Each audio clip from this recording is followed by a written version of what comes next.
Ang lakas ng hangin. Parang matatangay ang ating bahay ah. Josh, hinigpitan mo ba ang pagkakatali ng lubid sa mga inilagay mong kawayan? Opo ate, tsaka nilagyan ko pa ng lumang gulong ang bubungan para hindi basta-basta matangay ng hangin. Hindi pa nga tayo nakakabawi dahil sa konting nakukuha nating isda sa dagat nung nakaraang linggo. Nasalanta na naman tayo ng bagyo. Chong, gusto niyo po bang ipagtimpla ko kayo ng kape? Sinabi ko na sa inyong dalawa na sumama na kayo kina Bet na lumikas eh. Ayos lang naman ako rito eh. Nako, hindi pwedeng iwan ka namin dito sa bahay, Chong. Lumaki ang magkapatid na Josh at Maya sa pangangalaga ng tiyuhin nilang si Andrew. 4 na taon pa lamang noon si Josh at 8 taon naman si Maya. Matapos mamatay ang kanilang ama, ay iniwan sila ng kanilang ina sa pangangalaga ng tiyuhin at hindi na sila binalikan pang muli. May kapansanan man, ngunit hindi yun naging hadlang upang itaguyod niya ang 2 bata. Malabo ang paningin ng isang mata ni Tio Andrew at may pagkakuba rin ito. Tumitila na ang ulan. Kaso malakas pa rin ang ihip ng hangin. Ayon sa balita bukas pa lang umaga huhupa ang bagyo. Sana naman hindi tangay ng hangin ang bubong. Mabuti nga't nakumpuni pa natin ang bahay bago bumagyo Napakinabangan pa ang mga yero na ibinigay ni Kapitan na itatapon na sana. Chong, nasabi pala ni Kuya Magno, yung pamangkin ni Kapitan na maaari daw nating arkelahin yung habal-habal niya para daw po hindi na tayo mahihirapan sa paglalako ng isda. Nako, sino naman na magmamaneho nun? Hindi naman ako marunong magmaneho ng motorsiklo. Lalo na't malabo ang paningin ng isa kong mata. Marunong po ako, Chong, kasi tinuruan ako ni Kuya Magno Ay wag na, baka madisgrasya pa kayo. Magdadahan-dahan lang naman ako sa pagmamaneho Tsaka mapapabilis ang paglalako namin ni ate. Sa gayon makakapagpahinga ka na rito sa bahay. Kayo talaga mga bata Kaya ko pa ang sarili ko. Isa pa mapanganib yung pagsakay ng motorsiklo. Marunong din po akong magmaneho, Chong. Alam namin na kahit hindi ka nagrereklamo, sumasakit na yung paa mo. Tingnan mo nga puro kalyo at napapadalas ng kumikirot. Chong, malaki na po kami ni ate. Kaya na naming pagsabayin ng pag-aaral at trabaho. Kinakailangan mo ring magpahinga. Itinuring na anak ni Andrew ang mga pamangkin. Kaya't gano'n na lamang ang kanyang sakripisyo upang maitaguyod niya ang pangangailangan ng magkapatid. Mabuti't humihina na ang pag-ihip ng hangin. Inanod na ng tubig ang ibang kabahayan na malapit sa pangpang. Mabuti na lamang nakalipat tayo malayo-layo sa dagat at malapit sa buhay na bato. Kaya't kahit papano hindi basta-basta natatangin ang hangin ng bahay natin. Parang sumisipol ang hangin sa lakas ng pag-ihip. Sigurado akong malaki na naman ang pinsala nito. Wala naman tayong malilipatan At pangingisda ng kabuhay ng mga taong naninirahan dito. Kaya ang maaari na lamang gawin tuwing bagyo, magsalikas at muling magpatayo ng panibagong barong-barong. Salamat naman at tumuho pa na ang hangin. Nakakatakot talaga kanina Hindi na sila nakatulog buong magdamaga. Kinabukasan nanlumo sila nang makita na maraming bahay ang nasira. Kaya kanya-kanyang kumpuni ang mga tao na naninirahan sa tabing dagat. Matumal na naman ang mga isda na makukuha natin ito. Sandali lang at tatahin ko na lang muna yung mga lambat na may mga butas. Tapos ko na pong tahiin yun nung isang araw, Chong. Kawawa naman si Namang Oka. Buong bahay talaga nila ang nasira. Sa tuwing may bagyo naman wala na tayong magagawa kundi ang ayusin na lamang ang ating mga tahanan. Dahil wala naman tayong maaasahan sa gobyerno Ilang beses na kaming humingi ng tulong sa kanila. Ngunit wala pa rin dumadating na tulong sa mga mangingisda. Kaya't kailangan na lamang nating magsumikap kaysa umasa sa gobyerno. Oo nga po Yung bangka na hinihingi nyo nung nakaraang taon, hindi pa rin dumarating. Hayaan nyo na, Chong. Kapag nakatapos kami ni Josh sa pag-aaral at makapagtrabaho ng maayos, ibibili ka namin ng magandang bangka.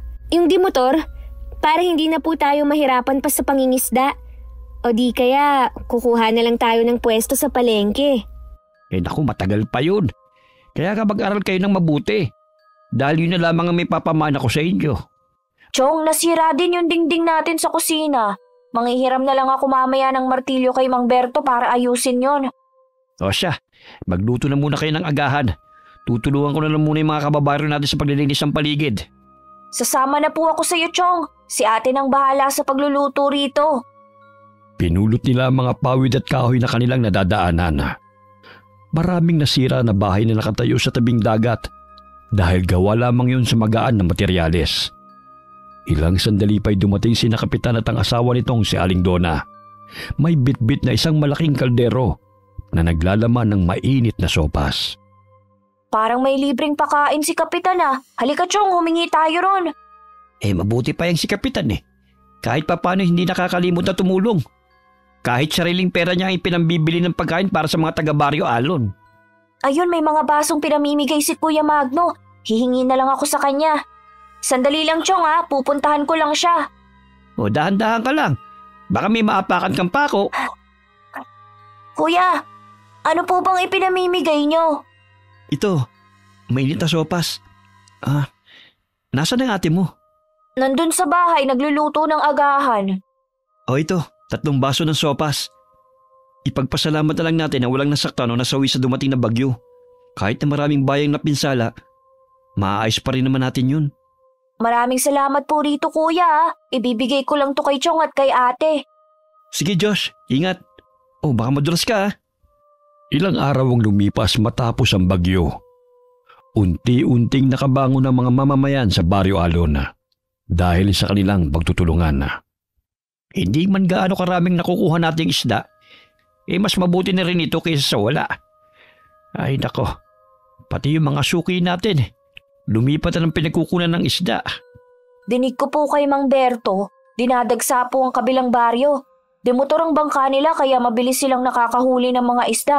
Bukod doon ay usap-usapan ang paggamit ng dinamita. Nako, kahit kailan hindi sumagi sa isipan ko gumamit ng dinamita. Babalik din sa ating mga taong perwisyo na idudulot sa kalikasan. Magiging maliliit na isla mamamatay. Masisira din ang coral reefs. Ilang beses ang pinagbabawal ang paggamit ng dinamite. Ngunit may matitigas ang ulo pa rin mga mangingisda. Ay, paparating na pala si ate. Iha, naubos ba yung mga isda na nilalako mo? Eto, may natira pang idadagdag sa gagawing daing. Naunahan kasi ako ng isang tindero Mas mainam talaga kapag may sasakyan. Hindi bale. Marami pa namang kukuha niyan kapag naging daing. Huwag niyo nang problemahin pa yan. Ganyan talaga ang pagtitinda. Minsan nauubos. Minsan naman ay matumal. Kaya nga po, Chong. Pumayag na kayong sumabay kami kay Kuya Magno para hindi maubos sa mga paninda nating isda. Kinakatakot ko yung baka madisgrasya kayo. Hindi yan, Chong. Kesa naman palagi na lang nahuhuli tayo sa pagde-deliver. Kaya nauunahan tayo ng mga ibang tindero Siya, basta siguraduhin yung ligtas kayo ha. Ilang sandali pa'y hiniwa ni Tio Andrew ang mga isda at ibinabad sa toyo na may kalamansi. Sa tuwing hindi nauubos sa mga nilalako nilang isda, ay ginagawa niya yung daing. Dahil sa sekreto nitong sangkap, ay naging malasa ito na siyang nagugustuhan ng kanyang mga kakilala. Bago ko makalimutan, 5 supot ang daing ang order ni Helena. Mamaya ihatid mo to sa kanila, iho. Nako, halos kalahati ang tubo ni Aling Helena sa mga daing na kinukuha niya sa atin. Ano kaya kung kami na lang ni ate ang maglako sa mga kabahayan sa Karatig Baryo at Purok? Sasama kami kay Kuya Magno. Marami naman yung kakilala Ayan na naman kayo Nadadala na naman kayo sa kwento ng binatang yun. Alam niyo naman na wala tayong sariling motorsiklo. Hindi katulad nila na nakakarating saan man nila gustuhin. Kaya nga po aarkelahin namin ni ate ang habal-habal niya kung hindi siya naglalako. Ako na lang po ang maghahatid ng mga daing mamaya kay Aling Helena. Babaliktarin ko lang yung mga pinatuyong daing sa labas. Sige iha, at magpapahinga na muna ako. Sumasakit na naman ito kasing tuhod ko at likod ko Maya-maya'y hinatid ng dalaga ang mga daing sa bahay ni Helena. Mahigit 30 minuto ang kanyang lalakarin bago makarating sa bahay ng ginang. Nadaanan siya ni Magno sakay ng habal-habal, kaya pinasakay siya nito. Saan ang punta mo, Maya? Mukhang daming daing yan Sa bahay ni Aling Helena, ihahatid ko lang to. Saan ba bang bahay nila? Sa Purok 3. Ang layo pa nun Ihahatid na kita. Ilang beses ko nang sinabi sa inyo na sumabay na kayo sa akin sa paglalako Kayo rin na mahihirapan sa paglalakad. Tiyak na mauubos ka agad ang paninda nyo. Alam mo namang di kami pinapayagan ni Chong Mas mapapadali ang pagtitinda nyo pag sakay ng motorsiklo. Gaya ko, oh. Nandyan lang ang 2 timba sa likod. Matumal pa naman ang bentahan dito sa ating nayon. Paunahan ng customer. Mas maganda magbenta sa lugar kung saan wala masyadong kompetensya. Lalo na sa liblib ng mga baryo. Ay, oo nga no. Alam mo minsan talaga, gumagana rin yung utak mo. Sa kaliwa ka dumaan. Malapit na tayo sa bahay ni Aling Helena.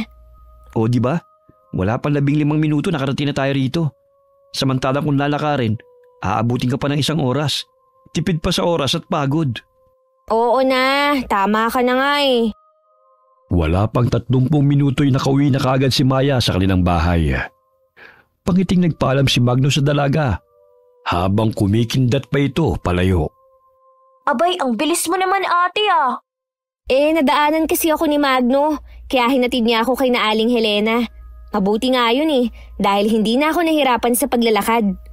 Alam mo ate, matagal ko nang napapansin na may lihim na pagtingin niyang si Kuya Magno sa'yo eh. Ang lagkit kasi kung makatitig sa'yo eh. Masyado kang malisyoso. Nasaan na si Chong? Andun sa loob. Inihahanda ang mga daing na i-deliver niya sa palengke bukas. Tayo na lang ang maghatid nun ate. Makisakay tayo kay Kuya Magno para di na mahirapan sa paglalakbay si Chong papuntang bayan. Oo, pwede naman. Sinabi rin niya sa akin kanina na sumabay na raw tayo sa kanya. Parang may namumuong love team ah. Loko-loko. Love team ka dyan. Tulungan mo na nga lang ako sa paglipat nitong mesa dahil hindi na naaarawan ng mga daing. Mabait at masipag naman si Kuya Magno. Kung manliligaw yun sa'yo, wag mo nang palampasin pa. Tsaka bihira lang sa lalaki ang walang bisyo ah. Wala pa sa isip ko ang magpaligaw no. Isa pa, pag-aaral muna ang kailangang unahin para naman makatulong tayo kay Chong Andrew. Wala pa sa bukabularyo ko ang mga bagay na yan. Dumating ka na pala Maya. Ang bilis mo naman ah. Ay opo. Ito pala yung bayad ni Aling Helena. Sa susunod na linggo ay magpapadeliver ulit siya ng daing. Parang nagtatalo na naman kayo magkapatid. Ano bang problema?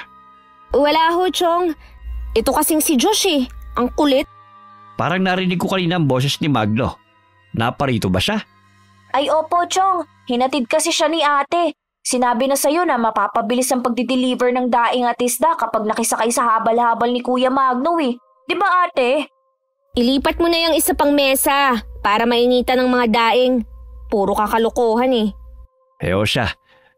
Kayo na muna magbantay sa mga binilad. Pupunta na ako kay Berto. Sige po, Chong. Gamit ang pinulit na plastik na inilagay sa dulo ng patpat, ay tinataboy ng binatilyo mga langaw na siyang umaaligid sa mga binilad na isda. Nakakainis naman tong mga langaw. Kahit anong gawin ko, hindi pa rin umaalis. O Diyos, bakit salubong na naman yung kilay mo? Kaharap lang naman yung mga daing ah. Ang dami kasing mga langaw, ayaw magsialisan eh. Sana naman ba ang punta mo? Diyan lang kila Mang Oka. Tamang-tama. May dala akong insenso rito. Nirekomenda ng suki ko. Ito yung ginagamit niyang pantaboy ng mga insekto. Pati lamok at ipis daw ay namamatay kapag sinindihan to. Talaga, kuya?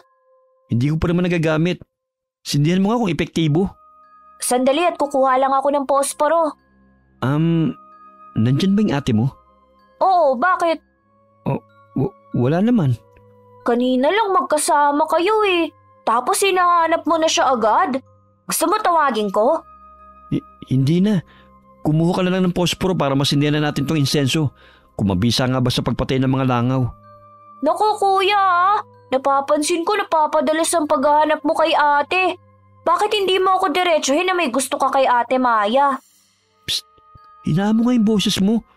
Mamaya marinig ka ng ate mo eh. Baka di na ulit sumama sa akin yun. Mataray pa naman yun. Ito ng posporo kuya. Huwag ka mag-alala. Andun siya sa loob ng bahay nagtutupi ng mga damit. Sinindihan ni Magno ang insenso matapos na iabot ni Diyos sa kanya ang posporo. Umusok ito at humalimuyak ang kakaibang bango ng insenso na may lemon scent. Tignan mo kuya, nagsilaglaga ng mga langaw na kanina pa'y nagliliparan. Abay gumagana nga ang incense stick. Panalo to ah. Bibili ako kay Ginoong Tan kapag nakapag-deliver ulit ako sa kanya ng daing. Filipino Chinese kasi yun eh. Pero alam mo ba Josh, Bukod daw sa pantaboy ng insekto, ang insensong to, nagtataboy din ito ng masasamang elemento at enerhiya. Katulad din ba to sa insensong ginagamit ni Mang Paeng na pantaboy sa mga aswang at itim na elemento? Siguro. Parehong insenso lang naman yun eh. Kaso pinasosyo lang ito at pinabango. Magkano ba to kuya? Bilhan mo nga rin kami para hindi na ako mahirapan sa pagpapaypay ng mga binilad para itaboy ang mga langaw. Nakakangalay sa braso eh. Oh, sa inyo na tong isang karton. 20 pirasong naman yan. Kaso nga lang, mga 5 hanggang 10 minuto lang siguro tumatagal. Tapos napupudpud na kagad matapos na masindihan. Mas mainam na to kaysa magpaypay. Isang piraso pa lang ang nasindihan, ang dami ng bumabagsak na langaw oh. Hanep naman ito. Nagtatawa na ng dalawa habang nagkukwentuhan. Lumabas ng bahay si Maya upang tignan kung sino ang kausap ng kapatid.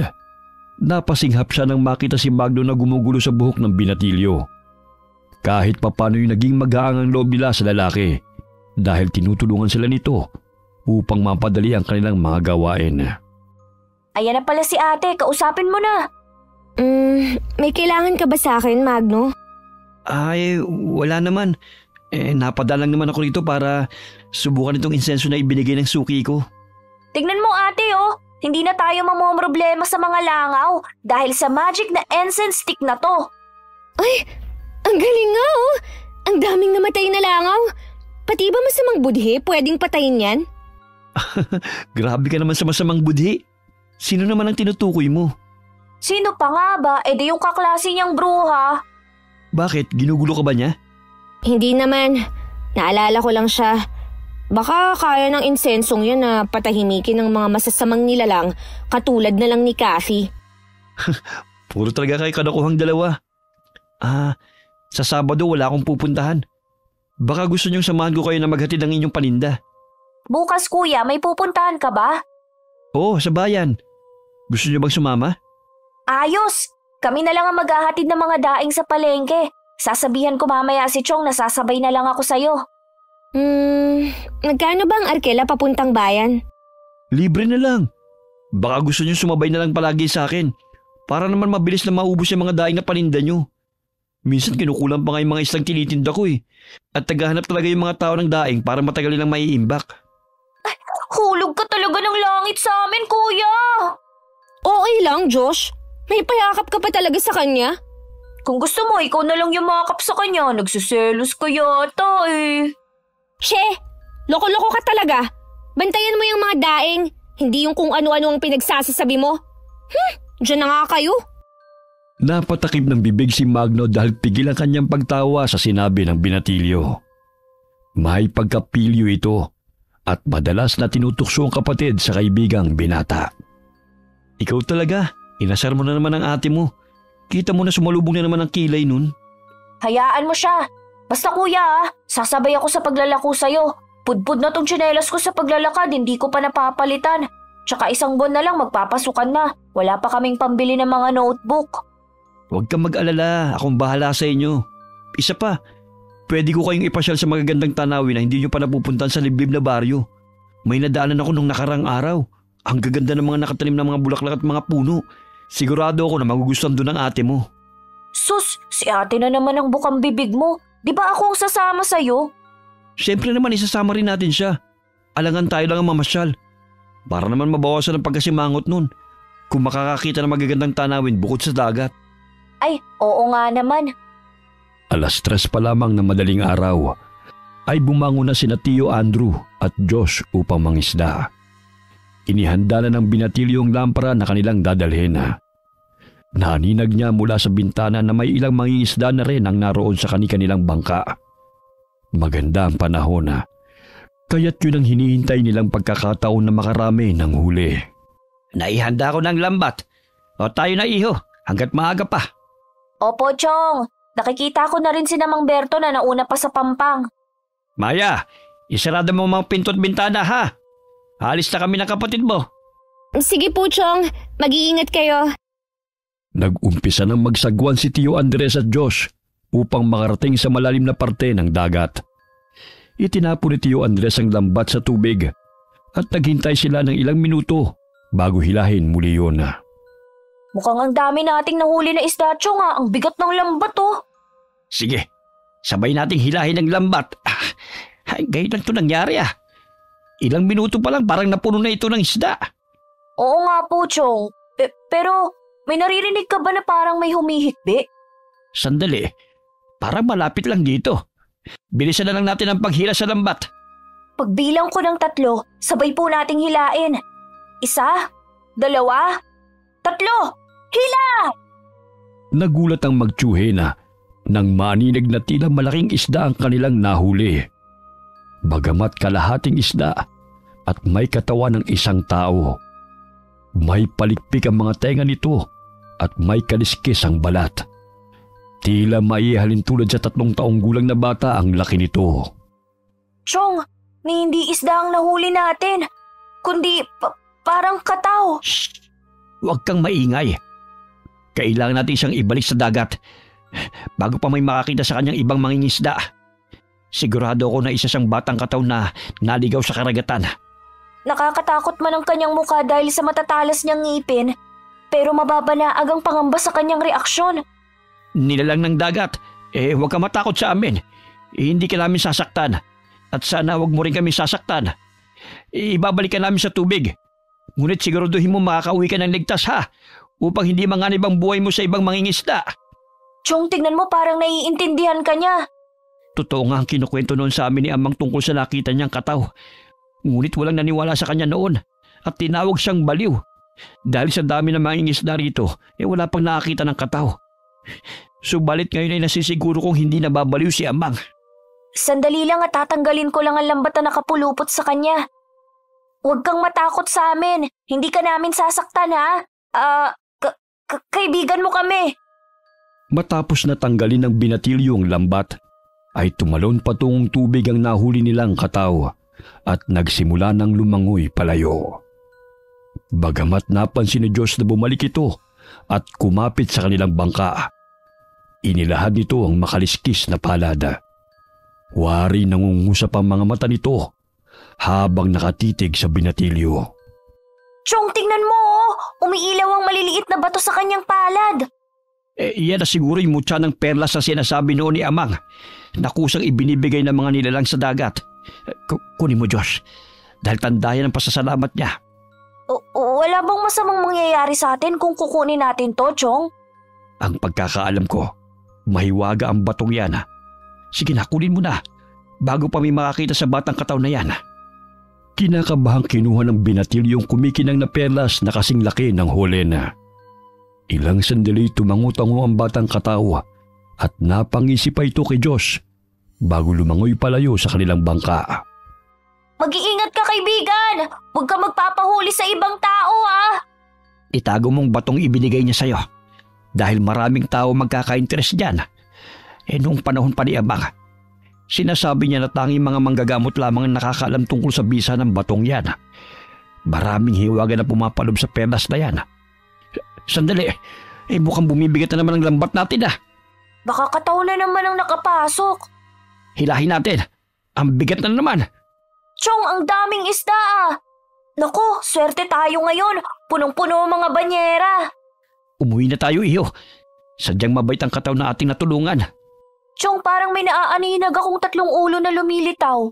Ayun marahil sinundo na siya ng kanyang mga magulang. Hindi ako makapaniwala na totoo pala ang mga kataw. Hindi lang siguro sila nagpapakita sa mga tao dahil sasaktan sila o di kaya ay pag-aralan. Ayon kay Ama, naninirahan sila sa pinakailalim na bahagi ng dagat kaya hindi sila natatagpuan. Siguro namasya lang ang batang kataw kaya nakarating siya rito. O siya, tulungan mo na ako sa pagsasagwan para makauwi na tayo. Bago mag-alas 6 ng umaga ay nakarating na sila sa Pampanga. Walang pagsidlan ng tuwa ang magtiyuhin dahil puno ng isda ang kanilang banyera. Maging ang mga kasamahan nilang mangingisda sa Barrio Alon ay nagkaroon ng pag-asa dahil sa dami ng nahuli nilang isda. Tignan mo, Chong, pati si Mang Oka at Mang Berto ay marami ang huli. Yun ay dahil sa nilalang na nasa dagat. Kapag mabuti ka sa kanila, ay susuklian ka rin nila ng kabutihan. Kaya nga ipinagbabawal sa lugar natin ang gumamit ng mga dinamita upang mapanatili ang kagandahan ng dagat. Oo nga po Sana tuloy-tuloy na po ito. Sa dami ng isda na nahuli ng mga mangingisda, ay muling nabuhay ng loob ang mga taong naninirahan doon sapagkat ilang linggo nang matumal ang kanilang huli. Ilalako na lang namin ni ate ang natitirang mga isda. 2 balde pa kasi ang natira Mabuti naman bumalik na yung mga suki natin at sa atin kumuha ng isda na tinitinda nila sa palengke. Chong, hindi ako makapaniwala na ang dami niyong nahuli ngayon. Ang saya po ng mga mangingisda Ay, sinabi mo pa. Malaking biyaya ng Diyos at kalikasan ang dumating ngayong araw. Kaya ipagpatuloy lamang natin ang kabutihan sa ating mga puso. Nakapagluto na po pala ako ng almusal. Tayo na, Chong. Ako na ang magdadala ng 1 balde. Matapos na makapag-almusal, ay nagsimula ng maglakbay ang magkapatid patungo sa Karatig Barangay. Nadaanan sila ni Magno, kaya pinasakay sila nito sa motorsiklo. Akin na nga yung mga balde. Hindi pa kayo nakakarating sa pupuntahan nyo, pagod na kayo. Isa pa, hindi ito mauubos dahil sa maraming ang naglalako rito. Kaya doon tayo magtitinda sa liblib na baryo. Baka naman delikado ang lugar na yan. Huwag kayong mag-alala. May kakilala akong suki ron, si Aling Rima. Minsan na siyang bumili ng isda sa akin. Panghuling supot ng paninda ko. Sinabi kasi niya sa akin na hatiran ko raw sila ron. Marami pang mga tao sa sitio Santolan. Saang lugar na naman yun? Sumakay na lang kayo para lalarga na tayo.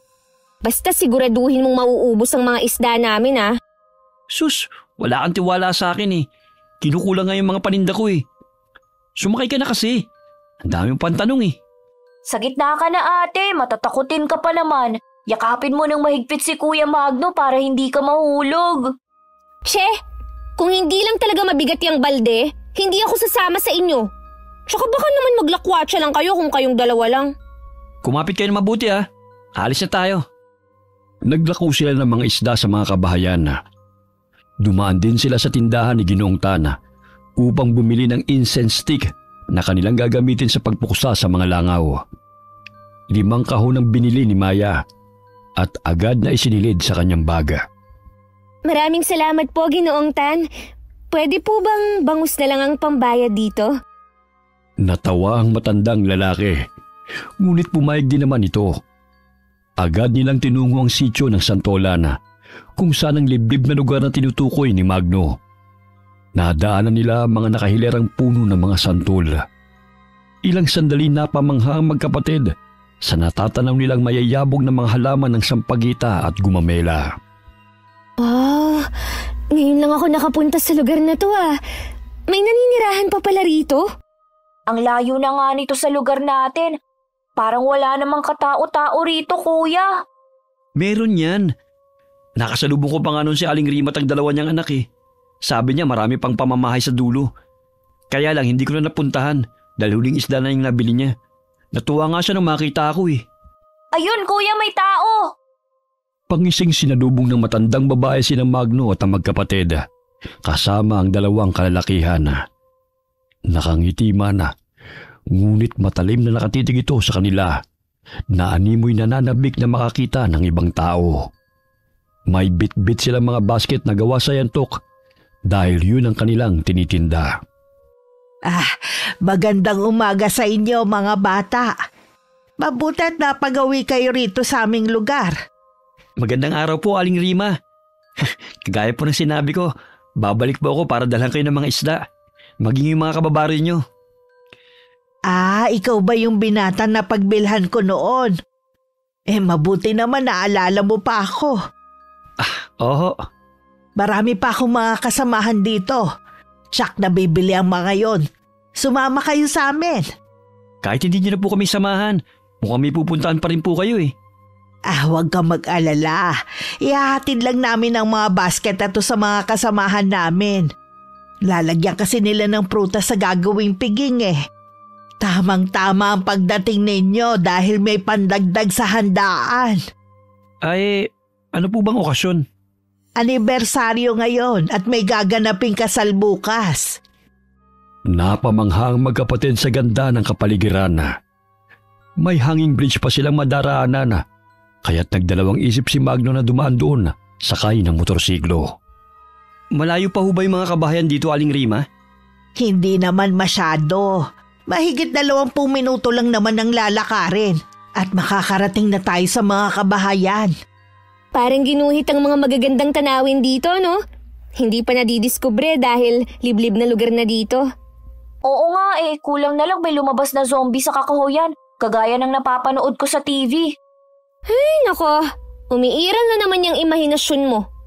Ang isipin mo, may isang balde pa ng isda tayong ititinda. At kung paano ito mauubos. Huwag mong alalahanin yan, Ineng. Dahil pagdating natin sa munti naming komunidad tsak na dudumugin yung mga isda ninyo.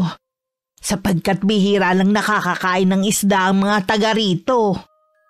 Anong kinakain nyo rito, Manang? Gulay at prutas. Minsan naman karne ng mga naliligaw na mga hayop sa gubat. Iniwan ni Magno ang motorsiklo sa lilim ng puno. Dahil napansin niya sa tuwing umiihip ang malakas na hangin ay tila sumasayaw ang hanging bridge. Itinago niya ang susi sa bulsa at binitbit na lamang ang isang balding isda na natira. Hindi may paliwanag ni Diyos ang paninindig ng balahibo habang sumusunod sa matandang babae at 2 lalaking kasamahan nito. Napansin din niya na may munting liwanag na tumatago sa kanyang bulsa. Hindi siya nagkakamali na nagmumula yun sa batong mutya ng perlas na ibinigay sa kanya ng katao. Bakit biglang kuminang kaya ito? Tapos namamatay-matay din na animoy na pupunding ilaw. Josh, yung flashlight ng lighter mo umiilaw Ha? Oo nga pala. Nakalimutan kong patayin. Napansin rin pala ni ate ang tumagos na liwanag sa aking bulsa. Pero tsaka ako nasasabihin sa kanyang tungkol sa batong ibinigay ng kataw kung kaming 2 na lamang. Pumitas na mga dahon ng binatilyo at isinilid yun sa zipper nitong bulsa ng maong na shorts. Sa gayon ay matakpan nito ang liwanag na nagmumula sa perlas. Ate, tignan mo mga tao Ang tatalim nila kung makatingin. Siyempre, kinikilatis nila tayo Naninibago sila sa atin. Oh, nandito na tayo. Sandali at tatawagin ko lang ang mga kasamahan namin para naman makatikim din sila ng sariwang isda. Sila pala ang gumagawa ng mga duyan at basket na nakikita kong binibenta sa bayan. Bata pa lamang ay marunong na Ang galing nila. Ate, parang may nararamdaman akong kakaiba sa lugar na to. Matapos nating maibenta ang mga isda, umalis na kaagad tayo rito. Ayan mga kasama. Dinala na tayo ng sariwang isda ng mga bago kong kaibigan. Bumili na kayo. Malalaki po yung mga bangus na tinitinda namin. Tsaka mura pa. Sulitin nyo na hanggat narito pa sila. Dahil minsan lang tayo makakatikim ng sariwang ulam. Napalunok ng sariling laway si Josh nang marinig ang sinabi ng matandang babae. Wari tumindig ang mga balahibo niya sa katawan dahil napansin niyang napangisi ito ng nakakaloko habang palipat-lipat ang tingin sa kanilang tatlo. Bahagyang nagulat si Maya nang amoy-amoyin siya ng 2 dalagita na tumabi sa kanya. Nalalanghapan niya ang hininga ng mga ito kaya napatakip siya ng ilong. Nakakapanibago naman ng mga tao rito. Parang mga aso na inaamoy-amoy ako. Siyempre, amoy isda ako ngayon Maraming salamat po Aling Rima at sa mga kasamahan nyo dahil naubos to mga paninda namin. Sa susunod na linggo naman po kami makakapaglako rito. Sige po, alis na ho kami. Teka. Maaari nyo ba kaming saluhan sa aming pagdiriwang bukod kasi sa gaganaping kasalan bukas ng aking pamangkin, ika-100 anibersaryo ng aming samahan ngayong araw. May inihanda kaming konting salo-salo. Halina kayo. Huwag kayong mahiya dahil kayo lang naman ang aming mga bisita rito. Tsaka na lang po, Manang. Malayo pa po kasi ang aming pinanggagalingan Baka gabihin kami sa daan. Nako, kayo naman. Minsan lang kami magkaroon ng bisita sa baryong to Kaya itinuturing namin na espesyal kayo. Isang karangalan sa amin na magkaroon ng hindi inaasahang bisita sa mismong anibersaryo ng samahan. Nagagalak kaming naparito kayo dahil ang ibig sabihin nun, Magiging matatag pa ang aming kapatiran. Marami pa po kasing gagawin sa bahay. Tsaka hindi alam ni Chong na malayo ang aming pinuntahan. Sandali lang naman hindi naman kayo magtatagal. Ihahatid din namin kayo sa labasan mamaya. Kahit ayaw nilang manatili roon, ay gano'n na lamang ang pagpupumilit ni Aling Rima. Ipinakilala pa nito sa mga bisita ang dalawang ikakasal. Ito pala ang pamangking kong si Alan at ang magiging asawa niyang si Tina. Hello po. Magandang araw. Grabe naman, sila yung ikakasal. Ang tanda ng lalaki tapos yung babae parang kaedad mo lang ate Shh! Huwag kang maingay. Mamaya marinig ka nila Hindi na po kami magtatagal, Aling Rima. Maging ako'y hinihintay na rin po ni Tiyo dahil kukumpunihin pa namin yung bangka Maaga pa naman iho. Sandali at ikukuha ko kayo ng mga prutas. Siguradong magugustuhan niyo ang mga yon. Pinaupo ng ginang ang tatlong panauhin sa kawayang silya sa tapat ng mesa. Pinalilibutan ng mga dahon ng nyog ang paligid. Pahiwatig na may okasyong magaganap. Ate, kuya, ang weird ng mga tao rito. Umalis na tayo dahil kinikilabutan na ako Tayo na, Magno. Para kasing hinuhubaran na tayo kung makatingin sila sa atin Oo nga, kuya. Daig pa nila ang lagkit mong tumingin kay Ate Maya Pambihira ka.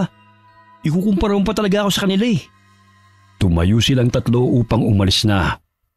Bagamat pinigilan sila ng dalawang lalaki at humarang sa kanilang harapan na. Saan kayo pupunta? Di uuwi na. Ubus na ang paninda naming mga isda kaya aalis na kami. Hindi pa nga kayo nakakakain At saka maaga pa naman. Grabe naman kayo sa inyong mga bisita. Sa pilitan naman ng pagpapakain nyo. Ganito ba talaga nyo tratuhin ng mga dayo? Ito na ang papaya, saging at guyabano. Natitiyak ko magugustuhan nyo to. Bakit ganyan ang itsura nyo? Hindi nyo ba nagustuhan ng mga dala ko? Uwi na lang po kami, Aling Rima. Hindi na kami magtatagal dito.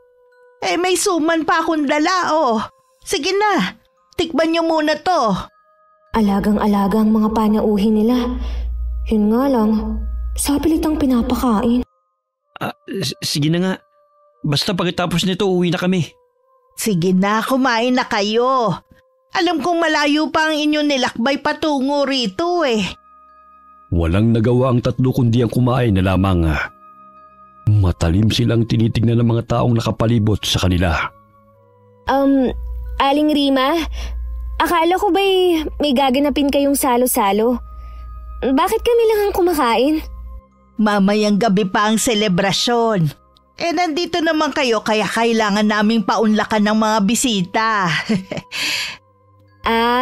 Ganun pala.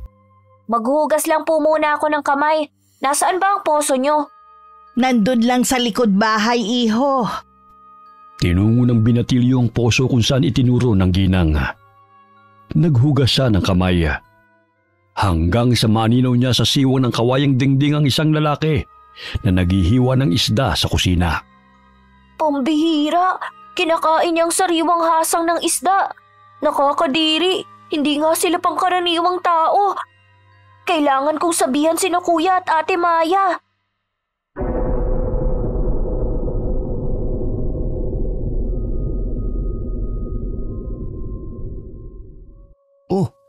Bakit parang namumutla ka, Josh?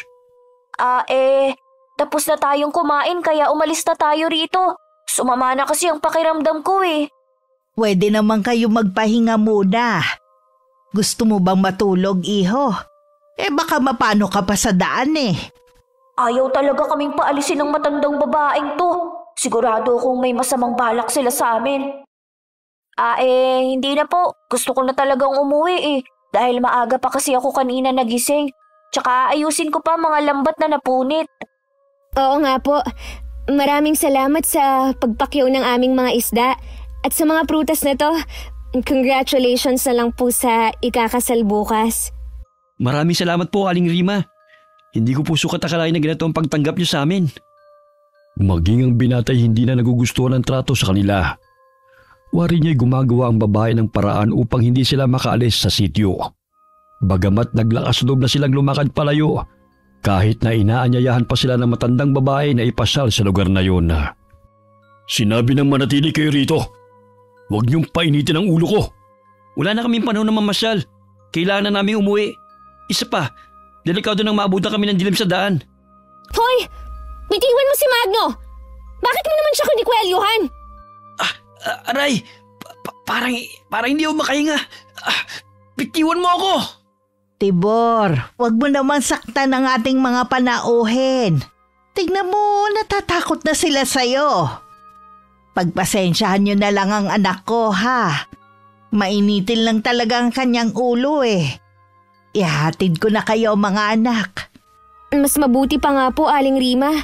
Baka kung ano pa pong gawin ng anak niyo kay Magno eh. Magnobyo ba kayong dalawa? Ha? Ay, hindi po. Hindi ko nobyo yung si Magno. Magkaibigan lang po kami. Ganun ba? Pagdating nila sa bandang tulay, ay napansin nilang nasira ito. Hindi na nila magawang makadaan dahil naputo ng lubid na dumudugtong doon. Anong nangyari sa tulay? Bakit naputol? Naku, nasira na naman ang lubid na dumudugtong sa tulay.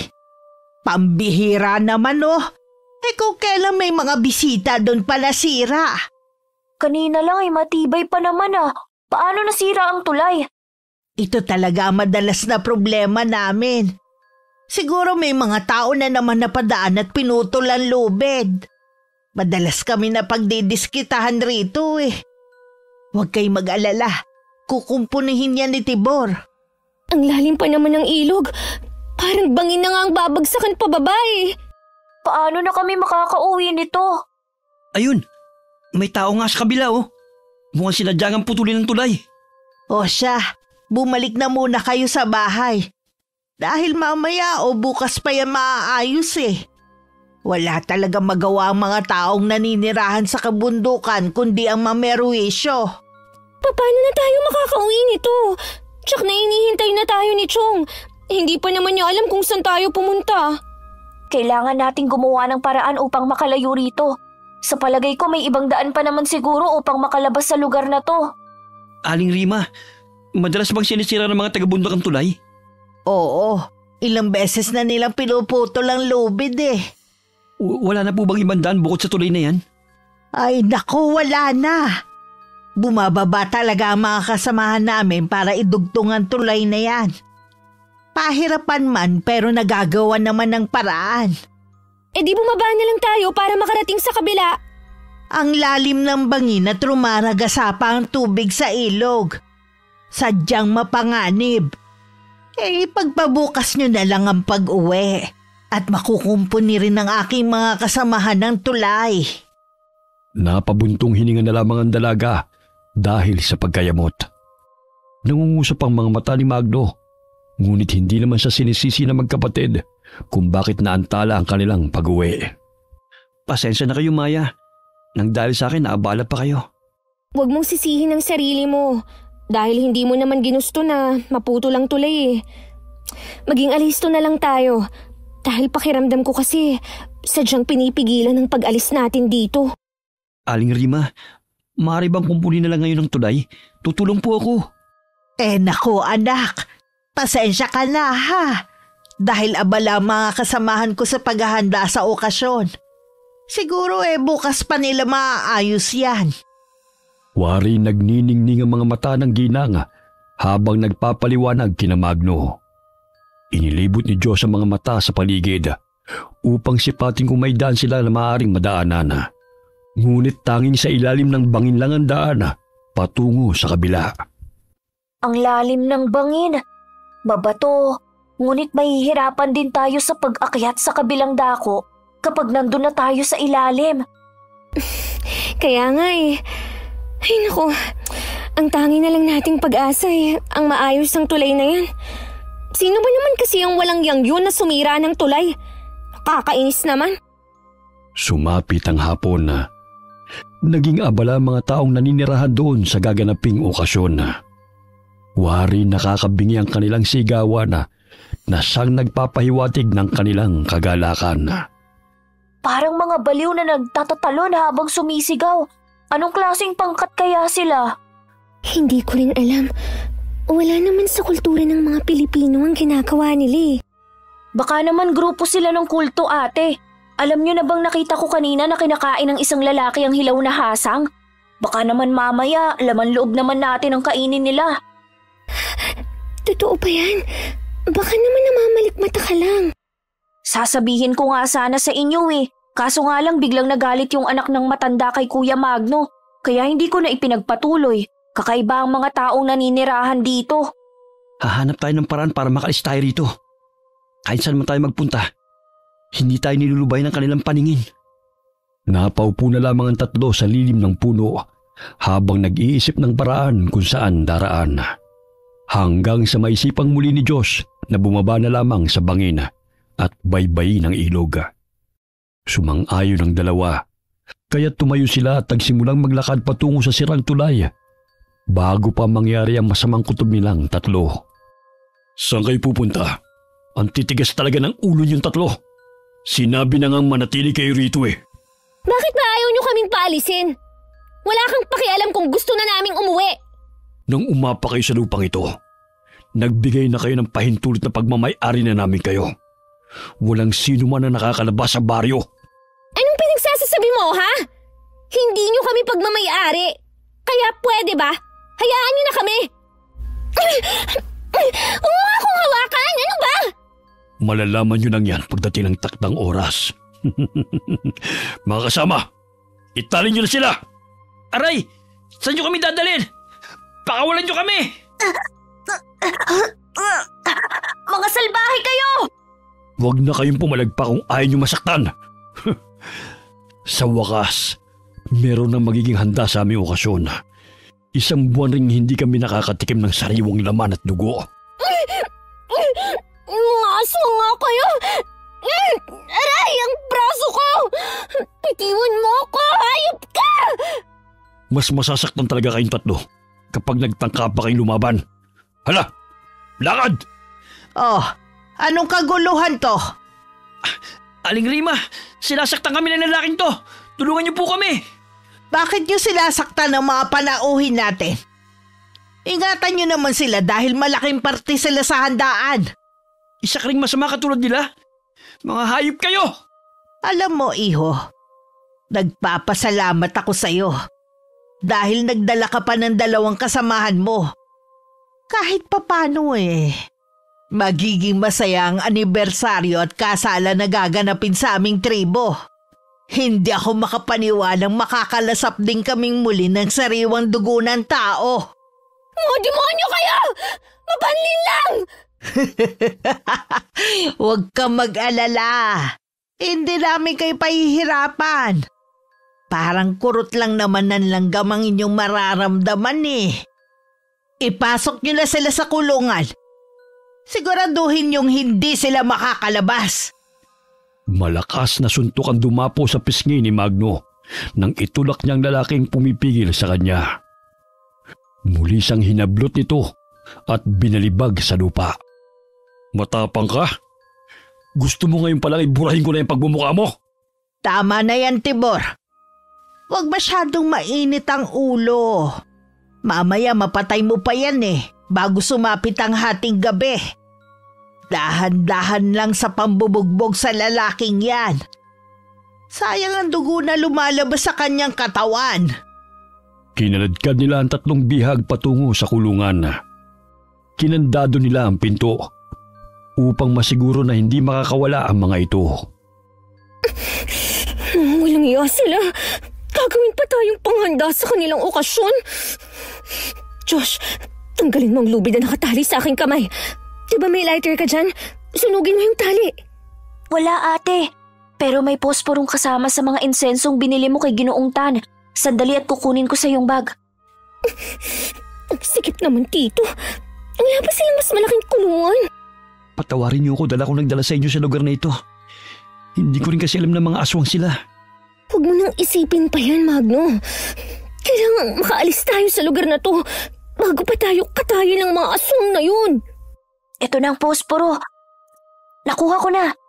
Sandali at sisindihan ko na yung lubid na nakatali sa kamay mo, ate.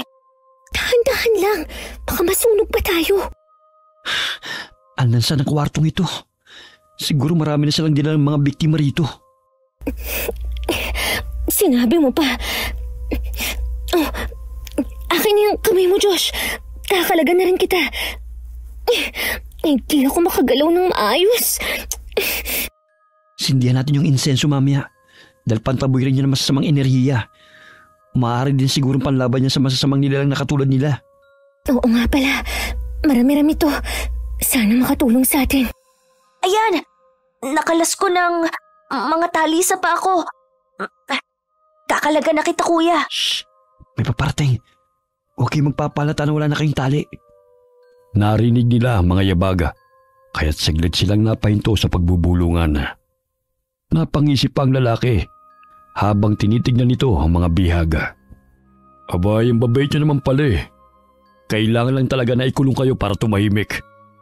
Huwag kayong mag-alala. Malapit na magsimula ang pagdiriwang.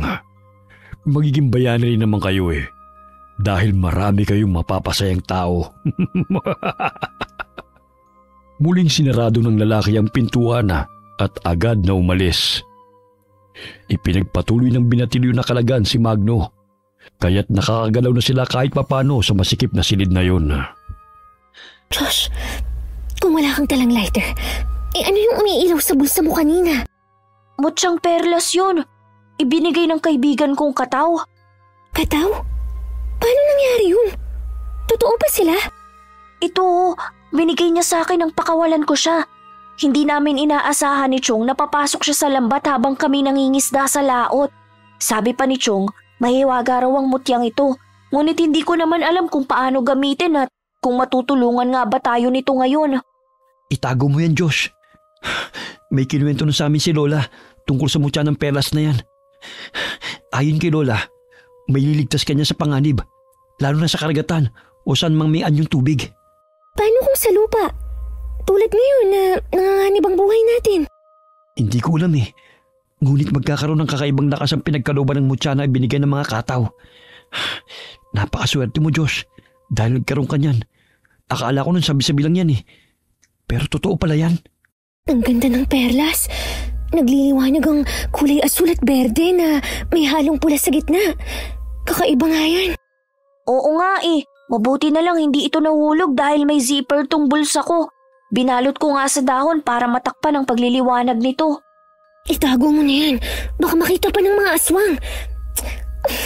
Ano na nga bang nangyayari sa mundo? Kuta ng aswang napuntahan natin. Tapos may kaibigan kang Kataw. Ay, naku. Hindi ko na talaga maintindihan kung totoo ba to o nananaginip lang ako. Hindi ka nananaginip. Totoong narito tayo sa lugar ng mga aswang. At maya-maya lang ay pagsasalo-saluhan na nila ang mga laman natin. Napakahirap naman tanggalin ang kadena na nakapulupot sa pinto. Wala tayong susi kaya hindi natin mabubuksan ang kandado. May hairpin ako. Itong gamitin mo para mabuksan ang kandadong yan. Baka naman kumana. Ang talino mo, ate ah. Kaya pilib sa'yo si Kuya Magno eh. Dahan-dahan lang para hindi tayo makalikha ng ingay. Mamaya bumalik ang mga lalaking yun. Sandali lang. Sisilipin ko muna kung may bantay. Baka mapurnada pa yung gagawin natin eh. Mula sa butas ng pintuan ay sinilip ni Magno kung may tao sa labas ng silid. Wala siyang nakitang bantay. Kaya't agad niyang sinimulan ng pagbukas ng kandado gamit ang hairpin. Ilang minuto rin niyang pinagpatuloy yun hanggang sa tumagaktak ang pawis sa kanyang noo at nakaramdam na siya ng pangangalay sa kanyang mga braso. Ilang sandali pa'y may narinig siyang pumitik at napagtanto niyang nabuksan niya ang isang kandado. Ayan, nabuksan ng isa. Pero may isa pang kandado. Konting tiis na lang. Makakalabas na rin tayo rito. Susubukan kong magsindi ng incense stick mamaya para malaman natin kung takot nga ang mga aswang dito. Ayan, nakalas ko ng kadena. Walang bantay kaya dahan-dahan ang paglalakad para hindi na tayo makita. Ang dilim na pala. Sobrang ingay nilang magdiwang ng okasyon. Maglalagay ako ng incense stick dito. Tingnan natin kung epektibo nga ba to na panlaban sa kanila. Doon tayo sa mayayabong na halamang magtago habang nagkakasiyahan pa sila. Ate, kuya, papalapit si Aling Rima. Malalaman nilang nakatakas na tayo.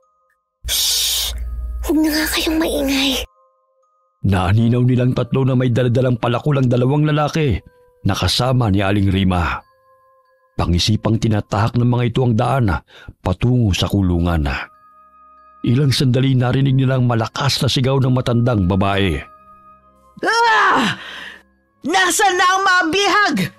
Timor, natakasan tayo! Hindi mo na naman hinigpitan ng kandado? 2 kandadong inilagay ko sa kadena. Nasisiguro kong hindi nila mabubuksan yon. Ngunit paano kaya sila nakawala? Hanapin niyo sila! Sigurado kong hindi pa nakakalayo ang mga yon at wala naman silang madadaanan pa. Minsan na nga lang tayo makakatikim ng karne ng tao na katakas pa. Hala, hanapin niyo sila! Tatanga-tanga na naman kayo eh! Opo, Inang. Anong amoy yun? Bakit ang baho at nakakahilo? Hanapin niyo nga yun! Parang naninikip ang dibdib ko! Ang sakit ng ulo ko. Parang masusuka pa ako. Nagsiksika ng tatlo sa halaman habang tinatanaw ang mga kalalakihan at si Aling Rima na hindi mapakali sa labas ng maliit na bahay na ginawang kulungan. Humahangos ang ginang dahil sa paninikip ng dibdib nito sa amoy ng insensong inilagay ni Maya sa likod ng pintuan. Umalis na tayo rito bago pa nila tayo mapansin. Dahan-dahan lang. Doon, sa kakahuyan. Baka may daan palabas sa lugar na to. Sandali lang. May taong naglalakad. Magtago muna tayo sa puno. Pigil hininga ang tatlo habang nagkukubli sa punong kahoy. Pasipul-sipul pa ang lalaki hanggang sa lumampas ito sa kanila. Nagpatuloy sila sa lakad-takbo nila hanggang may mapansin silang bahay. Sumilip si Joe sa bintana upang sipatin kung anong meron doon. Namilog ang kanyang mga mata nang mapansin ang nakahigang matanda sa papag. Pinapahira ng langis ng babae ang buong katawan nito. Ate, kuya, tingnan nyo. Parang kalansay na yung matanda. Ngunit gumagalaw-galaw pa to. Ay, tila mga 100 na yata ang edad niya na. Aswang din kaya yan? Tayo na. Mami, may dumating pa at maabutan pa tayo rito. Tingnan nyo, pinapakain ng babae ng sariwang isda ang matandang yun. Tsaka pinapainom pa ng sariwang dugo. Nakakadiri naman yan. Nadidinig kong boses ni Aling Rima at ang mga kasama niya. Ang dami na nilang naghahanap sa atin. Ang dilim pa ng paligid. Dumito na muna tayo. Natatabunan naman tayo ng mga halaman eh. Kaya hindi naman nila tayo makikita rito. Napatampal si Maya sa kanyang bibig nang dumungaw sa bintana ang babae nagpapahid ng langis sa matandang nakahiga. Nakiusyoso ito kung anong pinagkakaguluhan ng mga kasamahan nito. Bing, meron ka bang napansing 3 tao na dumaan rito? Lintik na takasan tayo ng mga bihag! Umiling-iling ang babae at muling bumalik sa higaan ng matandang lalaki. Ipinagpatuloy nito ang pagpapainom ng sariwang dugo sa matanda. Pigil ang paghinga nilang tatlo habang nagkukubli sa mga halaman hanggang sa gumalaw si Magno dahil kinaagat ng mga langgam ang kanyang paa. Ano ba, Magno? Bakit ang likot-likot mo? Mamaya, mapansin nilang nandito tayo eh. Pinapapak ako ng langgam. Hindi ko na kaya. Tiisin mo na muna. Konti na lang at makakalampas na sila rito. Hindi ko na talaga kaya. Baka mamaya umabot pa ang mga langgam sa itlog ko. Pati puwet ko ang kati-kati na. Aray, ang kati! Aray! Magno, nakita nila tayo! Ayun sila! Hulihin nyo! At huwag nang hayaang makatakas pa! Takbo! Animoy isang matsing na nagkakamot habang tumatakbo palayo si Magno. Hindi man nila alam kung saan patutungo, ngunit hindi sila tumigil upang hindi maabutan ng mga tao. Kinuha ng binatilyo ang perla sa kanyang bulsa at yun ang nagsilbing liwanag sa madilim na paligid. Magno, tulungan mo akong sindihan itong mga incense stick. Nangihina nga sila tuwing nakakalanghap nito. Sige, pero ang kati talaga ng katawan ko. Pakikamot nga muna yung likod ko. Pambira nakasabay pa talaga ang mga langgam sa pagpapahirap sa akin. Ayan, itusok mo na muna dyan sa lupa para malanghap nila ang amoy niyan. Ayos na siguro ang 5 piraso. Ikalat mo na lang. Ate! Kuya! Ayun, may daan! Mukhang walang taong dumadaan! Sana naman makaligtas tayo rito. Pagod na talaga ako sa kakatakbo. Grabe! Ang liwanag ng perlas, parang lampara. Hindi ako makapaniwala na totoo palang mutya ng mga kataw. Ayun, tingnan nyo! May mga pinatulis na kawayan. Gagawin pa siguro nila itong bakod. Magagamit natin yan panlaban sa mga aswang. Hindi ko talaga inaasahan na nahahantong tayo sa ganito. Parang napapanood ko lang to sa pelikula eh. Naaaninag nila na halos hindi makatakbo ng maayos sa mga aswang na humahabol sa kanila. Galit na ang matandang babae dahil hindi nito makayanang salubungin ang amoy ng insenso na itinusok ni Magno sa lupa. Mahigit 5 minuto lang ang tinatagal ang insensong yan. Kaya magpatuloy na tayo sa pagtakbo. Pagod na talaga ako, Magno. Ang sakit-sakit ng paa ko. Kakargahin na lang kita. Hindi pwede huminto tayo.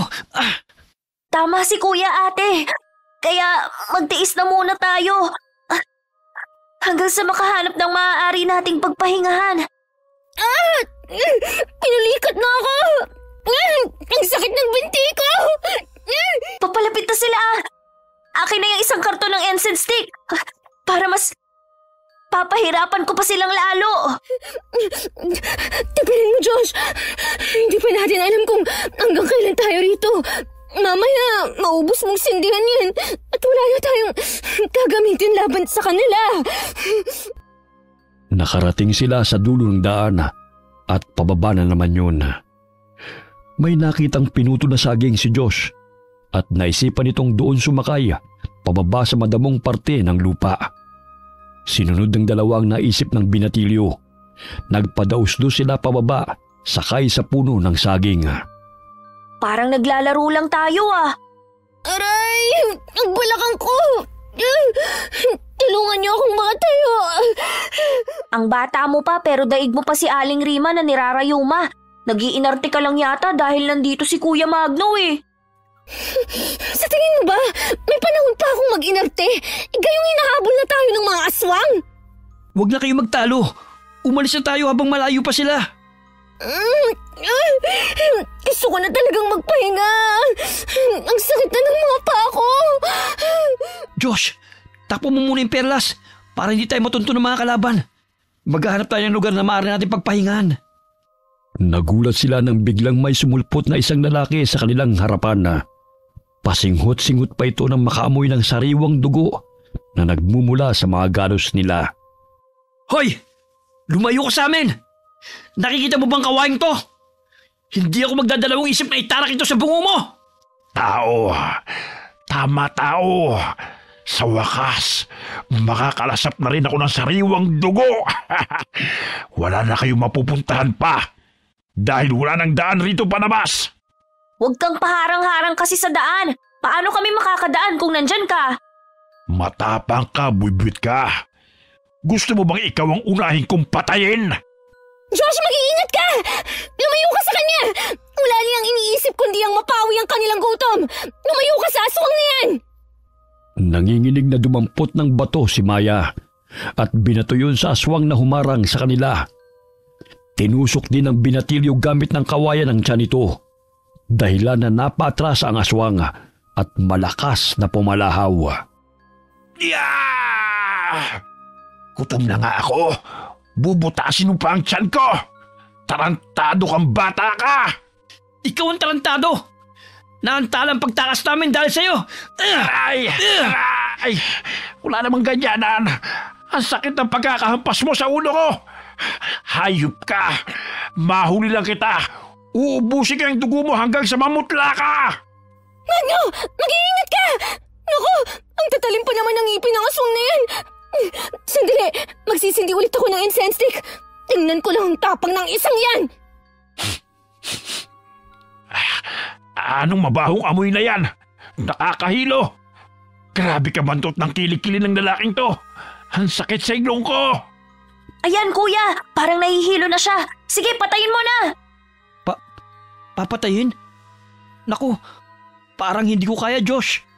Aswang siya. Hindi natin pwedeng buhayin dahil papatayin din nila tayo. Itali lang natin siya dyan sa puno. Hindi ko pa talaga kayang pumatay. Dahil sa paghampas ng kawayan sa ulo ng aswang, kasabay ng usok ng insenso na nalalanghap ito, ay unti-unting nawalan ito ng malay. Pinagtulungan ng tatlo na itali ito sa puno gamit ang mga baging at mga talahib. Baka naman makatakas pa siya riyan, ha? Hayaan na natin siya. Ang importante nakatali na siya. Mahirapan din siya makawala. Tayo na hanggat may panahon pa. Sobrang nakakatakot naman ang paligid. Animoy may mga matang nakatingin sa atin, ha? Josh, halika rito. Humawa ka sa akin. Hindi pwedeng magkalayo tayo. Parang hindi lang tayo narito sa gubat. Wari ko'y may mga umaligid sa paligid. Hindi kaya sinaaling Rima na yon? Shh! Huwag kayo maingay. Wari ko'y meron pang mga aswang sa itaas sa mga puno at palipat-lipat pa sila. Magno, ano nang gagawin natin? Dito na muna tayo magtago sa mga talahib. Tingnan mo, parang mga lasing na pasuray-suray sila sa paglalakad, oh. Magsisindi ulit ako ng insenso para naman tuluyan na silang manghina. Huwag na muna. Matutunto nila tayo kapag ginawa mo yan. May naisip akong paraan, ate kuya. Ililigaw ko sila. Maglalagay ako ng insenso doon banda para doon sila maghanap sa atin. Hindi pwedeng magkahiwalay tayo. Paano kung mahuli ka nila? Ikalat na lang natin sa loob ng gubat ang mga incense stick para mahirapan sila masundan tayo. Parang itong palatandaan nila kung saan tayo napapadaan eh. Nilalabanan lang nila ang amoy. Gets ko ang ibig mong sabihin. Sige na, magsindi ka na ng 10 piraso at ikalat natin sa daan. Hindi na nakayanan ng ibang mga aswang ang amoy ng insenso na nalalanghap. Kaya't karamihan sa mga matatandang aswang ay nawalan ng malaya habang naghahanap sa loob ng gubat. Nakikita niyo ba yun, kuya? Bumubulagta ang mga kasamahan nila sa lupa. Kahit hindi natin sila sinusugod. Napaka-effective naman itong produkto ni Ginoong Tan. Mabuti ka't naisipan ng ate mo na bumili ng marami. Sa tingin ko naligaw na natin sila. Doon tayo banda dumiretso. Aray! Ang sakit ng pako! May tumusok na matulis na kahoy sa binti ko! Saan kayo pupunta? Dugo. Gusto ko ng sariwang dugo. Maawa ka sa akin, Ining. Ipainom mo na sa akin ng sariwa mong dugo. Naga! Josh! Tulungan niyo ako! May aswang na humihila sa baka! Aray! Bitawan mo ang ate ko! Hayop ka! Pakiusap. Gusto kong makatikim ng sariwang dugo. Ang tagal ko nang hindi nakakainom. Kaya pagbigyan niyo na ako. Pinipilit ng matandang lalaking aswang na bumangon mula sa damuhan. Bumulagta ito dahil sa matinding pagkahilo, dulot ng amoy ng insenso na kumalat sa gubat. Bagamat nagawa pa nitong saksakin ang pinatulis na kawayan ng binti ni Maya, dahilan na magtamo ito ng sugat. Dahil sa galit, hindi na napigilan ni Magno ang sarili na ibaon ng pinatulis na kawayan sa kalabang aswang ng paulit-ulit. Bitiwan mo si Maya, hayop ka! Lumayo ka sa kanya! Aray! Dugo! Gusto ko ng dugo! Tigas ng bungo mo ah! Bitiwan mo na kasi si Maya! Kuya, napatay mo siya! Parang mapipigtas na ang kanyang leeg sa ginawa mo. Nakayanan mo ng pumatay ng aswang! Ay, oo nga. Umalis na tayo rito. Baka nandyan na yung iba pa nilang mga kasamahan. Magno! Hindi ko na kayang makalakad! Ang sakit ng binti ko! Malalim yatang sugat ko! Kakargahin kita. Huwag ka mag-alala. Hindi ka namin pababayaan. Tayo na kuya. Umaatungal na mga aswang. Alam kong hindi sila titigil hanggang hindi nila tayo nahuhuli. Palakas ang mga sigaw nila. Maging ang mga yabag at mga kaluskos sa paligid. Kinarga muli ni Magno sa kanyang likod si Maya.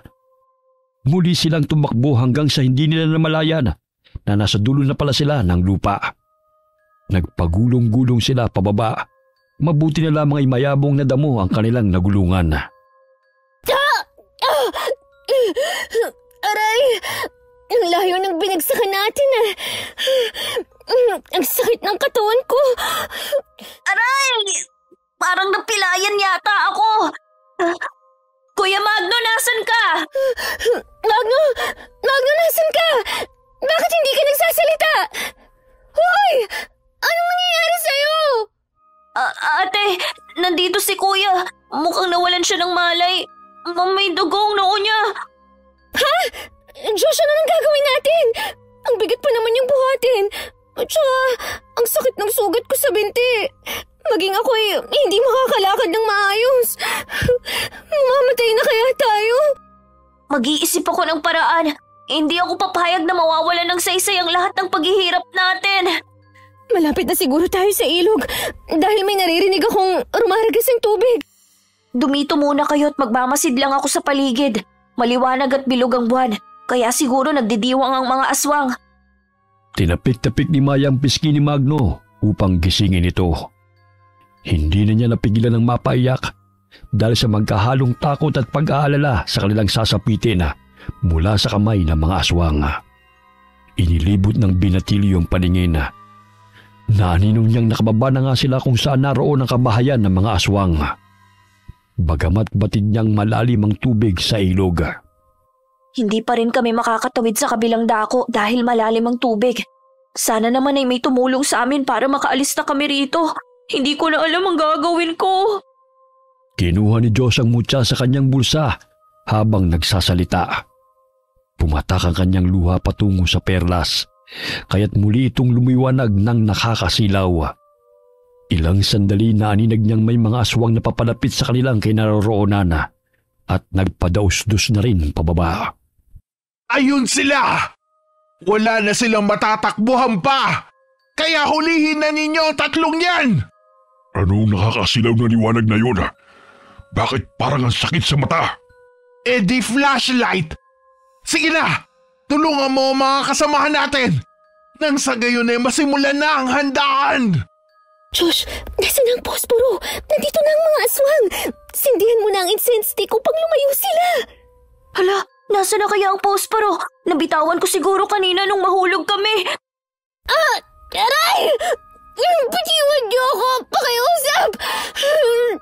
Saan niyo dadalhin si Magno?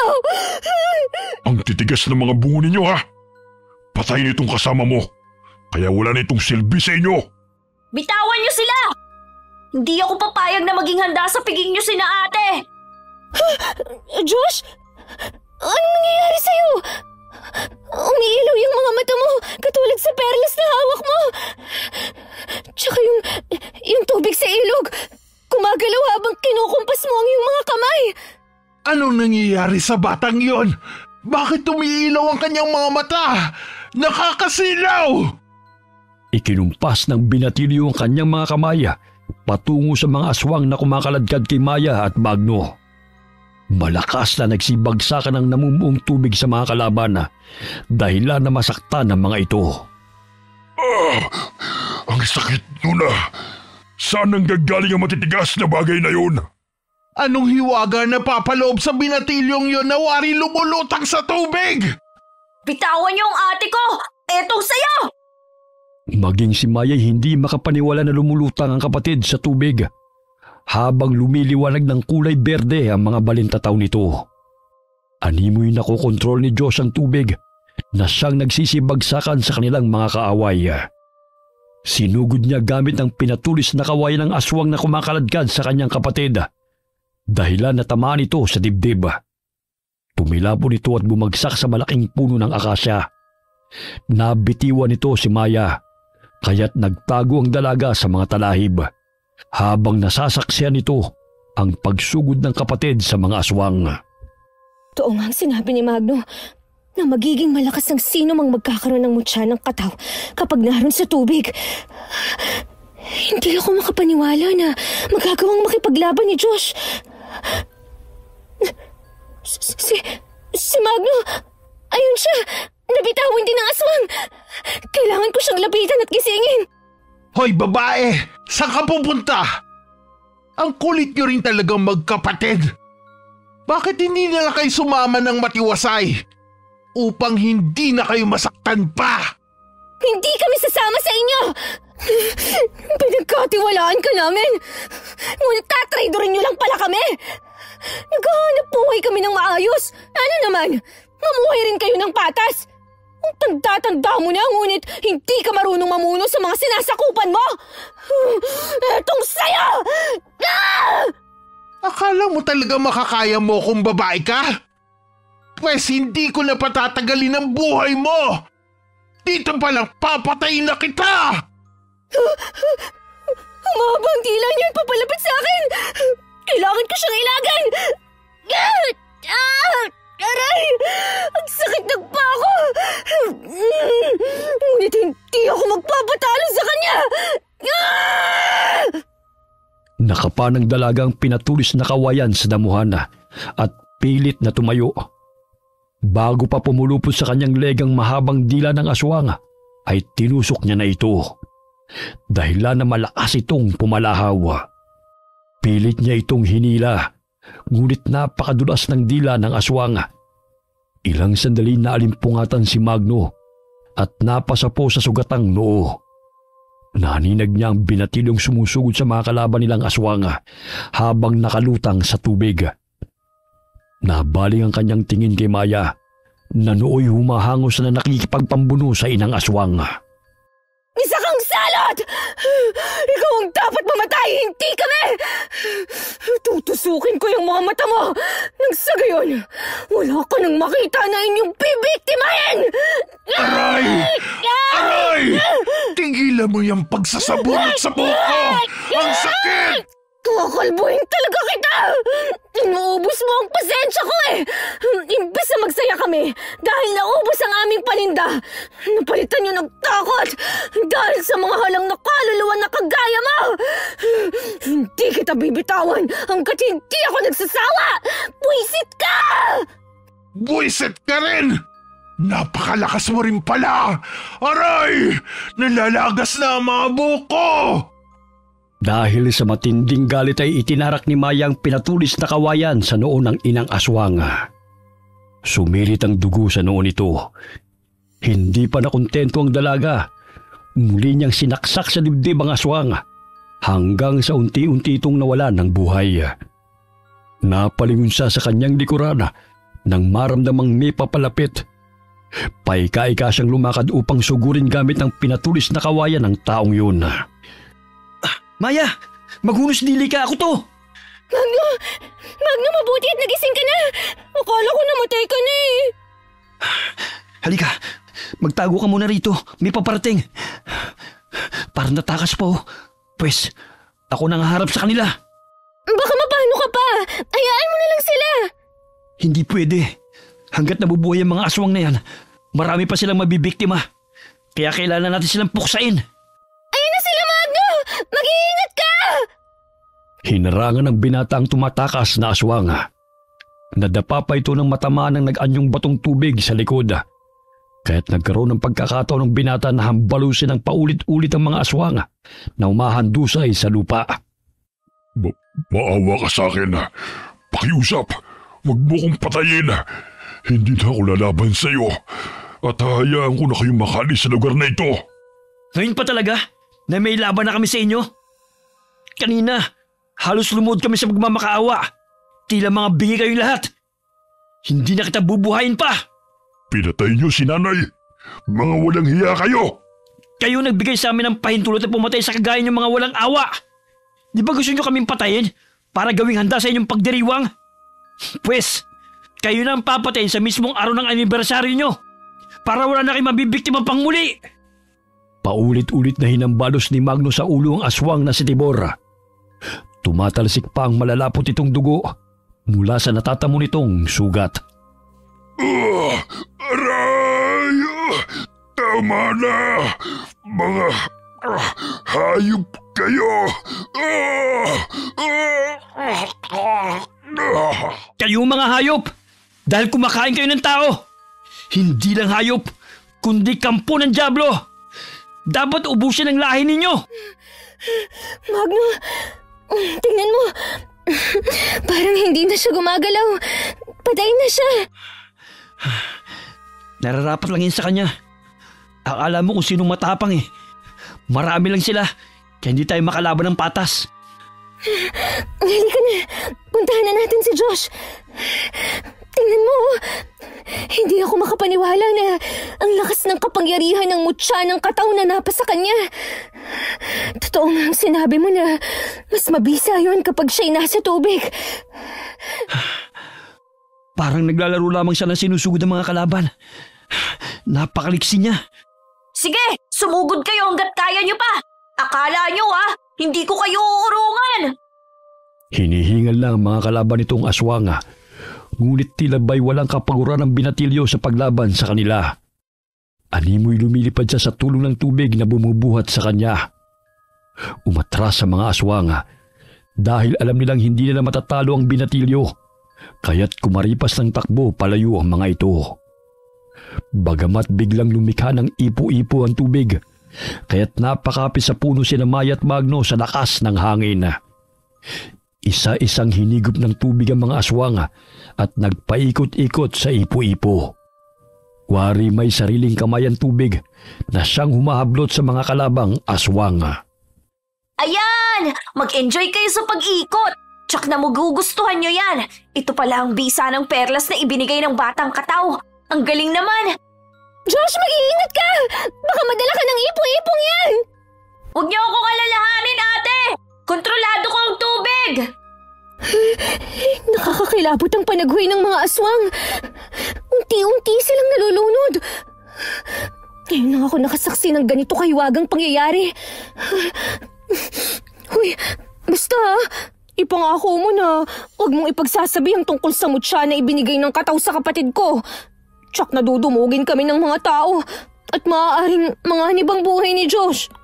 Kahit hindi mo man sabihin, pananatilihin kong sikreto ang lahat ng nalalaman ko. Siyempre, ayoko namang mapahama kayo. Lalo na ikaw. Ay, dapat lihim lang natin to, no? Tingnan mo, parang humihina na yung ipo-ipo at unti-unting nanunumbalik ang tubig sa ilog. Ilang sandali tinapon ng tubig ang mga bangkay ng mga aswang, kaya't sumampa ito sa mga talahib at sa mga kahoy. Nalunod ang mga ito dahil sa lakas ng ipo-ipo. Dali-daling nilapitan ni Maya ang kapatid upang suriin kung ayos lang ba ito. Josh, ayos ka lang ba? Baka tayo naman ang lulunurin ng tubig. Hindi yan, ate. Hindi ako makapaniwala na nakokontrol ko ang tubig. Ang galing kaya. Tignan nyo, unti-unti nang nawawala ang nakakasilaw na liwanag na nagmumula sa perlas na to. Talagang isa tong mutya, ayon na rin sa sinabi ni Chong. Parang bumabaw ang tubig. Hanggang tuhod ko na lang, oh. Kanina ang taas pa niya na. Maaari na tayong makatawid sa kabilang dako. Paano naman tayo makakaakyat? Ang taas-taas pa naman, oh. Ayun, may mga tao. Mga aswang din kaya sila? Parang mga Aita. Subukan nating humingi ng tulong sa kanila. Nagkaroon ng pag-asa ang tatlo nang marinig ang tinig ng lalaking katutubo. May lubid itong binaba upang tulungan ng tatlo sa pag-akyat. Mauuna na akong umakyat para siguraduhin na hindi nga sila kalaban. Gamitin mo kayang kapangyarihan mo para makakyat tayo. Parang di na gumagana eh. Di ba gumagalaw ang tubig kapag itinaas ko ang aking kamay? Siguro nagigising lang ang kapangyarihan ng mutya sa oras ng panganib. Parang may expiration din ah. Sige na, umakyat ka na para makaalis na tayo rito.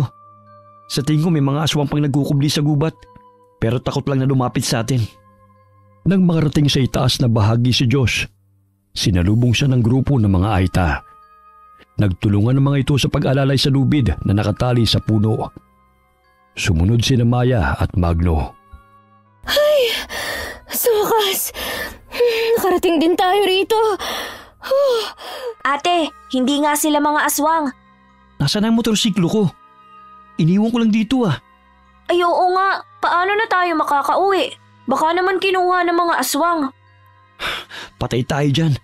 Ang layo-layo pa naman ang baryo natin. Tila nabunutan ng tinik sa dibdib si Magno nang mapansin na hinihila ng isang Aita ang kanyang motorsiklo. Inakala ng mga ito na pagmamayari yun ng mga aswang kaya't naisipan nilang itago. Mabuti na lang, hindi sinira ng mga walang hiyang mga aswang na yun. Kung nagkataon, alay lakad talaga ang gagawin natin. Ang sakit pa naman ng paa ko. Ngayon ko lang ulit naramdaman ang pangangalay sa katatakbo natin. Inanyayahan ng mga katutubong Aita ang tatlo sa kanilang bahay. Nagdalawang isip si Maya sa takot na aswang na naman ang kanilang sasamahan. Bagamat nagpausok ng kamangyan ng pinakamatandang Aita upang siguraduhin na hindi sila aswang, kundi sila ang kalaban ng mga aswang ng sityong yun. Napag-alaman din nila na mga Aita ang pumutol sa tulay upang hindi na makalakbay ang mga aswang palabas ng tinitirahan ng mga ito. Inanyayahan ng mga katutubong Aita ang tatlo sa kanilang bahay. Nagdalawang isip si Maya sa takot na aswang na naman ang kanilang sasamahan. Bagamat nagpausok ng kamangyan ng pinakamatandang Aita upang siguruhin na hindi sila aswang, kundi sila ang kalaban ng mga aswang sa sityong yun. Napag-alaman din nila na ang mga Aita ang pumutol sa tulay upang hindi na makalakbay ang mga aswang palabas ng tinitirhan ng mga ito. Mabuti naman makakapagpahinga na tayo. Bukas ng umaga lang tayo umuwi. Ay, dami mga lamok. May natira pang incense stick. Sandali, sisindihan ko lang. Tignan mo ate oh, hindi sila nabahuan sa incense stick na yan. Kumpirmadong hindi nga sila aswang. Makakatulog na tayo nito. Medyo bumuti ang pakiramdam ko dahil ginamot din ng mga kaibigan nating katutubo ang sugat ko. Hindi na masyadong kumikirot. Good night ate, kuya. Inaantok na talaga ako. Mahimbing na natulog ang tatlo sa bahay ng mga katutubong Aita na tumulong sa kanila. Kinabukasan, matapos nilang mag-umagahan, ay agad na silang nagpaalam sa kanilang mga kaibigan. Nilakbay nila ang daan palabas sa liblib na lugar sa Sitio Santolan. Bit-bit ang karanasan na muntik na silang maging handa ng mga aswang. Okay, sana po nagustuhan niyo yung kwento natin ngayon. Shout out po tayo kay Maricel Escobin from Hong Kong. Shout out kina Emma Alcontin de la Cruz and Berto Macapagal from Bacoor, Cavite. Hi kay Maria Consuelo Benitez. Hi kay Elizabeth Pamintuan from Pampanga. Hi kay Zachary Saranillo from Cebu. Hi kay Florencio Libres from San Policarpio.